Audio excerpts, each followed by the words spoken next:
Hi guys, welcome to PLC. C plus plus के इस series में आज हम लोग इनहेरिटेंस टॉपिक के बारे में पढ़ेंगे। इनहेरिटेंस बहुत ही इंपॉर्टेंट टॉपिक है। अगर आप कोई भी ऑब्जेक्ट ओरिएंटेड प्रोग्रामिंग पढ़ रहे हैं तो उसमें इनहेरिटेंस पढ़ने को मिलेगा। हम लोग सी प्लस प्लस पढ़ रहे हैं। सी प्लस प्लस में भी इनहेरिटेंस का कंसेप्ट है। जावा में भी इनहेरिटेंस का कंसेप्ट है, क्योंकि जावा भी ऑब्जेक्ट ओरिएंटेड प्रोग्रामिंग है। तो अगर आपने यहाँ इनहेरिटेंस को अच्छे से समझ लिया तो ठीक यही कंसेप्ट है जावा में या अदर कोई भी ऑब्जेक्ट ओरिएंटेड प्रोग्रामिंग लैंग्वेज में। सेम कंसेप्ट होता है इनहेरिटेंस का। तो इनहेरिटेंस क्या है, हम लोग कैसे करते हैं, क्या बेनिफिट्स हैं इनहेरिटेंस के, ये सब चीज़ों को हम लोग इस वीडियो में क्लियर करेंगे। तो आइए हम लोग थोड़ा सा पढ़ते हैं और एक एग्जाम्पल को आधार बनाकर हम लोग इस चीज़ को समझेंगे। तो कोडिंग करके हम प्रोग्राम भी बनाएंगे और उसको लाइव रन कराकर भी आपको दिखाएंगे। तो आप वीडियो को स्किप मत कीजिएगा, ठीक है? लगातार वीडियो को देखते चलिएगा, हर चीज़ आपको समझ में आ जाएगा। Inheritance is one of the most useful and essential characteristics of object-oriented programming. Object oriented programming में बहुत सारे फीचर होते हैं उसमें से ये एक इनहेरिटेंस का फीचर बहुत इंपॉर्टेंट फीचर होता है कोई भी ऑब्जेक्ट ओरिएंटेड प्रोग्रामिंग का। तो ये बहुत ही इंपॉर्टेंट एक कैरेक्टरिस्टिक्स है ऑब्जेक्ट ओरिएंटेड प्रोग्रामिंग का। यूजफुल कैरेक्टरिस्टिक्स है, बहुत ही ज़्यादा इस्तेमाल में आने वाला कैरेक्टरिस्टिक्स है। The existing classes are main component of inheritance. पहले से जो बना हुआ क्लासेस है हमारे पास, उसी को हम लोग एग्जिस्टिंग क्लासेस कहते हैं। वो यहाँ पे मेन रोल अपना निभाता है, मतलब मेन कंपोनेंट, इनहेरिटेंस का मेन कंपोनेंट एग्जिस्टिंग क्लासेस हो जाते हैं। The new classes are created from existing one. और नया क्लास जो हम बनाते हैं वो पुराने क्लास को आधार बनाकर ही हम बनाते हैं। तो ये अभी आपको कुछ समझ में नहीं आ रहा होगा क्या न्यू क्लासेस का क्या रोल है और ओल्ड क्लासेस का क्या रोल है। तो आइए इस चीज़ को हम लोग एक सिचुएशन के साथ कोडिंग करके समझते हैं, वहाँ पे आपको अच्छे से समझ में आ जाएगा। फिर बाकी चीज़ों को हम पढ़ के फिर हम डिस्कस कर देंगे। आइए सबसे पहले हम लोग एक सिचुएशन पे कोडिंग करते हैं। तो देखिए यहाँ पे आपको कुछ कोड्स दिख रहा होगा।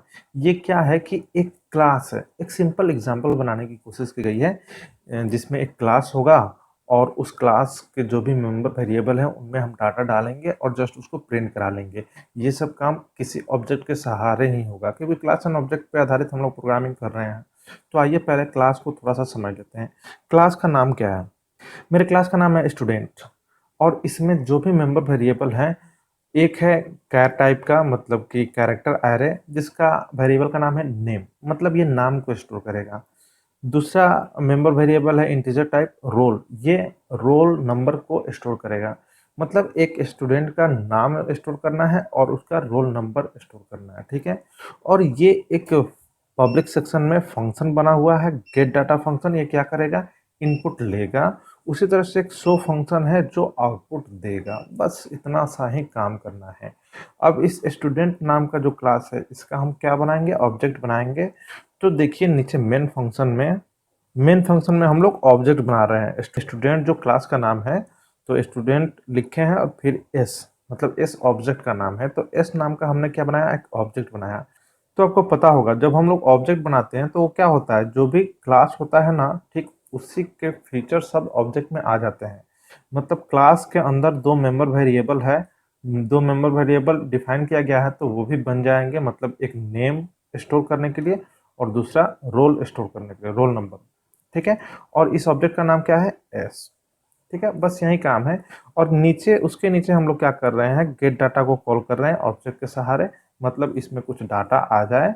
और फिर शो फंक्शन को कॉल कर रहे हैं ऑब्जेक्ट के सहारे, ताकि इसका कुछ आउटपुट निकल के यूजर के स्क्रीन पे दिख जाए। बस यही काम हो रहा है यहाँ पे।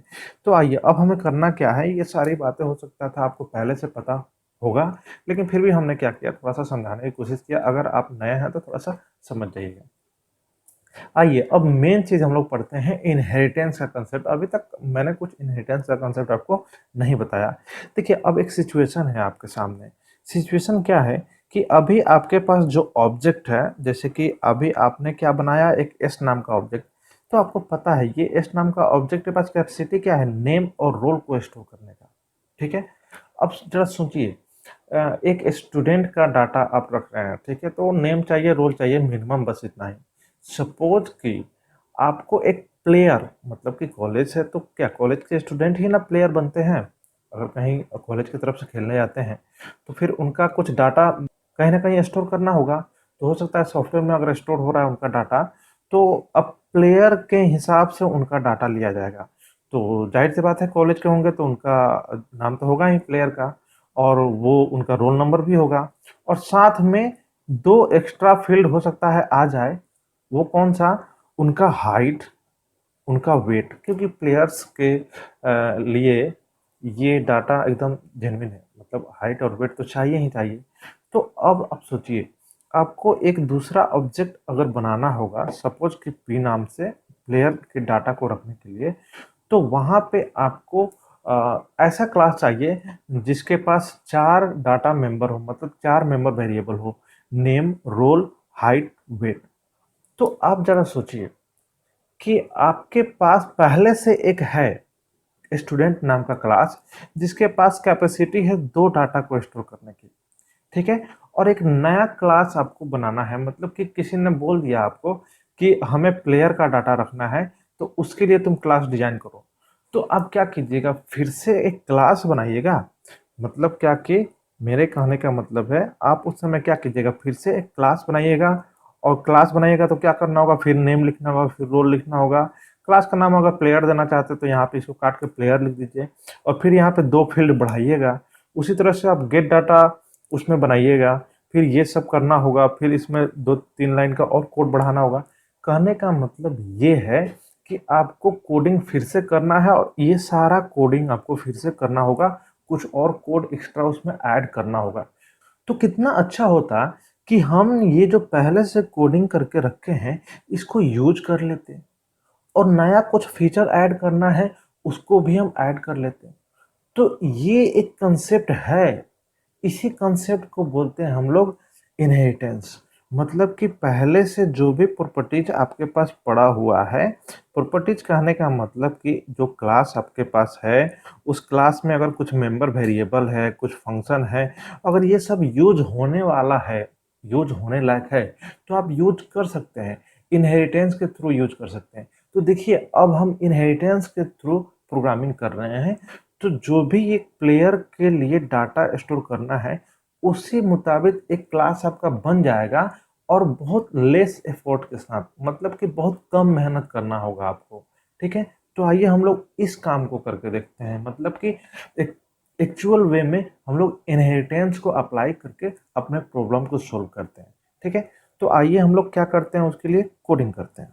हाँ, तो करना क्या है, देखिए, इनहेरिटेंस के कंसेप्ट में क्या कहा जाता है कि आप जो भी पहले बनाए हुए हैं क्लासेस, उस क्लास को आपको छेड़ना नहीं है।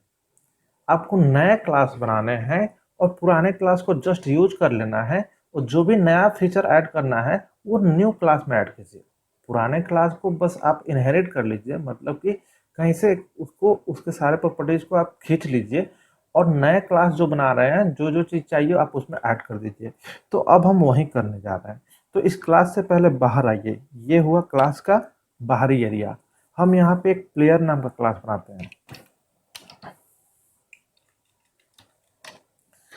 प्लेयर नाम का हम क्लास बना रहे हैं, तो अभी हम कुछ नहीं कर रहे हैं, जस्ट जैसे क्लास बनाते हैं ठीक उसी तरह से क्लास बना रहे हैं। ठीक है? तो क्लास में हमको क्या चाहिए, मेंबर वेरिएबल। प्राइवेट सेक्शन में हम क्या किए हैं, फ्लोट, क्योंकि हाइट और वेट रखना है तो हम फ्लोट टाइप ही बनाते हैं। फ्लोट एच ये हाइट के लिए, और ये वेट डब्लू वेट के लिए। ठीक है? हो गया। पब्लिक सेक्शन में व्हाट गेट डाटा 1, मतलब इसका नाम ऊपर वाले जो भी क्लासेस हैं उनमें जो गेट डाटा है, थोड़ा सा उससे इसका अंतर कर देते हैं, मतलब उसके नाम और इसके नाम में थोड़ा सा डिफरेंस कर देते हैं। तो हमने क्या किया, यहाँ पे 1 ऐड कर दिया, ताकि थोड़ा सा डिफरेंस दिखे, और डिफरेंस होना भी चाहिए, नहीं तो ओवर राइडिंग हो जाएगा, वो बाद में आपको पता चलेगा। यहाँ पे हमको क्या करना है, एक मैसेज देना है। सी इन एज में मैंने क्या किया, हाइट ले लिया, और फिर सी आउट। चलिए, तो ये जो भी इनपुट का काम था वो मेरा हो गया। अब हमको क्या करना है, एक शो के लिए भी फंक्शन बनाते हैं, मतलब डाटा शो करने के लिए void शो वन। थोड़ा सा इसमें भी हम क्या कर दिए, डिफरेंस कर दिए। अब क्या करना है, डाटा को शो करना है, ठीक है। तो ठीक उसी तरह से इसमें कुछ मैसेज के साथ शो कर देते हैं, सी आउट डब। चलिए, तो ये क्या हो गया, ये दूसरा क्लास भी मेरा कंप्लीट हो गया, ठीक है। आइए देखते हैं इनहेरिट हम लोग कैसे करते हैं। तो अब हम क्या कर रहे हैं, यहाँ पे जो भी प्लेयर नाम का जो क्लास है, जो क्लास हमने बनाया था, तो क्लास और प्लेयर जो लिखा था, ठीक यहीं पे हम क्लोन लगाएंगे और एक कीवर्ड होता है पब्लिक। पब्लिक कीवर्ड हम लोग लगाएंगे और जो भी ऊपर वाला क्लास का नाम है उसका हम यहाँ पे नाम लिख देंगे स्टूडेंट। बस इनहेरिटेंस मेरा हो गया। थोड़ा सा और बदलाव आपको करना होगा, यहाँ पे जो आपने प्राइवेट लिखा है, तो इनहेरिटेंस अगर आप बना रहे हैं, इनहेरिटेंस वाला प्रोग्रामिंग आप कर रहे हैं, तो क्लास के अंदर आपको प्राइवेट सेक्शन नहीं रखना होगा, प्रोटेक्टेड रखना होगा। ऐसा क्यों, ये नेक्स्ट वीडियो में आपको बता देंगे, क्योंकि सारे चीज़ों को हम एक ही वीडियो में एक्सप्लेन नहीं कर पाएंगे, करेंगे भी तो काफ़ी लंबा हो जाएगा। तो हमने क्या किया, प्राइवेट हटा कर प्रोटेक्टेड कीवर्ड लगा दिया। सेम काम करता है, जो भी प्राइवेट का फीचर होता है वहीं प्रोटेक्टेड का भी फीचर होता है, बस जरा सा डिफरेंस होता है, वो नेक्स्ट वीडियो में हम आपको बता देंगे। तो अब देखिए, अब क्या होगा, अब होगा क्या, अब ये जो प्लेयर नाम का जो क्लास है, ये अब पावरफुल हो गया। पावरफुल किस मायने में हो गया, इसको ऊपर वाले क्लास के सारे प्रॉपर्टीज मिल गए, मतलब मेंबर वेरिएबल मिल गया, मेंबर फंक्शन मिल गया। तो हमें कैसे पता चलेगा मेंबर वेरिएबल मिल गया, मेंबर फंक्शन मिल गया, जब तक हम उसका ऑब्जेक्ट नहीं बनाए और उसके मेंबर्स को एक्सेस नहीं कर पाए, तब तक हमको इस चीज़ का एहसास नहीं होगा। तो आइए हम लोग ये काम अब करते हैं। तो करना क्या है, अब हम यहाँ पे स्टूडेंट नाम के क्लास का ऑब्जेक्ट हम नहीं बनाएंगे। अब हम लोग नीचे वाले, मतलब नीचे ये अगर देखा जाए हायरार्की, तो ऊपर स्टूडेंट क्लास है और नीचे कौन सा क्लास है, प्लेयर। तो प्लेयर क्लास का ऑब्जेक्ट बनाएंगे। तो यहाँ पे हम लिखते हैं प्लेयर, पी बड़ा है तो पी बड़ा रखिएगा। प्लेयर नाम का क्लास है, उसी का हम ऑब्जेक्ट बनाए एस, ठीक है। तो अब ये जो एस बनेगा, ये एस स्टूडेंट क्लास का नहीं है, ये प्लेयर क्लास का ऑब्जेक्ट है। तो इसकी कैपेसिटी अब बढ़ जाएगी। अब ये जो एस होगा, इसके पास दो नाम रखने के लिए तो होगा ही, मतलब सॉरी, दो फील्ड, मतलब एक नाम रखने के लिए और एक रोल रखने के लिए होगा ही, और साथ में दो और इसको मिल जाएगा हाइट और वेट के लिए। तो ये ऑब्जेक्ट किसका है, प्लेयर का। तो ये पावरफुल हो गया, ऊपर वाले क्लास का भी फीचर ले लिया और नीचे वाले क्लास का भी फीचर ले लिया। तो हमें कैसे पता चलेगा, हम लोग इनपुट करा कर देखते हैं ना। तो देखिए यहाँ पे gate data, S dot gate data को यूज कर रहे हैं। तो ये गेट डाटा बस दो ही वेरिएबल इनपुट ले सकता है, ठीक है। और क्योंकि ये ऊपर वाले क्लास में बना हुआ है, मतलब कि स्टूडेंट क्लास में बना हुआ है, और एक गेट डाटा वन है, वो प्लेयर क्लास में है। तो हमें क्या करना होगा, S dot gate data one को भी कॉल करना होगा, तभी ना दोनों फंक्शन मिलके इन चारों में वैल्यू डाल पाएंगे। ठीक है, आप मेरी बातों को समझ पा रहे होंगे।